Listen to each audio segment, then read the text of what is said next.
পোল্যান্ডের আকাশসীমায় হঠাৎ করেই রাশিয়ার একগুচ্ছ ড্রোন প্রবেশ। এ যেন ইউরোপীয় নিরাপত্তার দেয়ালে সরাসরি আঘাত। ন্যাটোর প্রধান অস্ত্র ঘাঁটি হিসেবে পরিচিত এই দেশকে লক্ষ্য করে ড্রোন পাঠানো কেবল প্রযুক্তিগত ত্রুটি নয়, বরং এক ধরনের বার্তা। বিশ্লেষকরা বলছেন, রাশিয়া আসলে ইউরোপের রাজনৈতিক সদিচ্ছাকে পরীক্ষা করছে। মাত্র কয়েকদিন আগে ফ্রান্স ও যুক্তরাজ্যের নেতৃত্বে ২৬টি দেশ ইউক্রেনের নিরাপত্তা নিশ্চিতে নতুন জোট গঠনের ঘোষণা দিয়েছিল। এর ঠিক পরপরই এই ঘটনা ঘটায় উত্তেজনা আরও ঘনীভূত হয়েছে। রুশ প্রতিরক্ষা মন্ত্রণালয় দাবি করেছে, পোল্যান্ডে তাদের কোনো লক্ষ্যবস্তুতে হামলার পরিকল্পনা ছিল না। কিন্তু প্রশ্ন উঠছে, কেন এমন এক সময়ে ১৯টি ড্রোন সীমান্ত অতিক্রম করল, যখন যুক্তরাষ্ট্রের নেতৃত্ব নিয়েই ইউরোপে সংশয় বাড়ছে?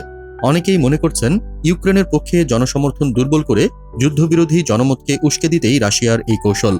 ড্রোন ভূপাতিত করতে ইতালির র্যাডার বিমান, নেদারল্যান্ডসের যুদ্ধ বিমান ও জার্মানির প্যাট্রিয়ট প্রতিরক্ষা ব্যবস্থা পোল্যান্ডকে সহায়তা করেছে। ন্যাটোর মহাসচিব স্পষ্ট জানিয়ে দিয়েছেন, এই আচরণ বেপরোয়া ও বিপজ্জনক।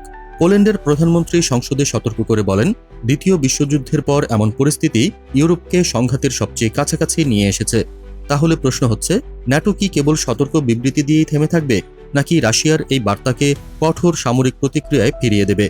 পুতিন স্পষ্ট করেছেন, তিনি ইউক্রেনে ইউরোপীয় সেনাদের উপস্থিতি মেনে নেবেন না। কিন্তু পশ্চিমাদের যদি পিছু হটার প্রবণতা দেখা যায়, তবে কি এটি রাশিয়ার জন্য আরও বড় সুযোগ তৈরি করবে?